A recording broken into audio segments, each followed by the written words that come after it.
this video, let's discuss a thermodynamic interpretation of transition state theory. In the last video, we saw that we could write the rate for an arbitrary reaction AB going to A plus B using transition state theory.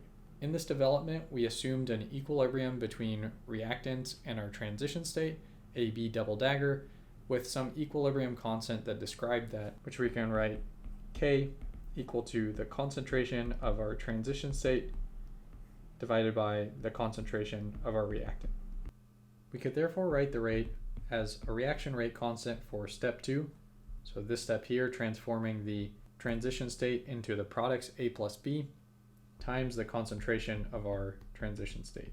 This means that we could write our rate as the reaction rate constant for step 2 times the equilibrium constant between the transition state and reactants times the concentration of our reactants. So here I've just replaced the concentration of our transition state by this expression here. So we saw how the equilibrium constant could be written in terms of partition functions, but we also know that we can write equilibrium constants using the Van Hoff equation. So the equilibrium constant is equal to e to the minus delta G here between our transition state and our reactants. So that's the free energy of activation divided by RT. And since we can write that delta G is equal to delta H, the enthalpy, minus the temperature times the entropy change, we can rewrite this exponential as being equal to e to the delta S of activation over R times e to the minus delta H of activation, so the enthalpy change between our transition state and reactants over RT. So here we've defined our thermodynamic properties on a per mole basis instead of a per molecule basis. That's why we have the gas constant rather than the Boltzmann constant Kb.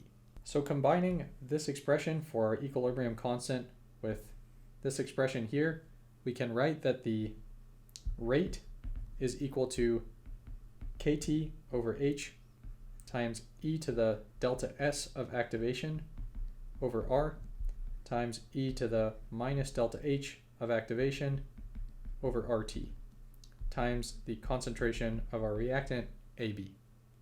So the enthalpy term we can write as a change in potential energy plus P times delta V of activation. And so this term is going to be a small correction.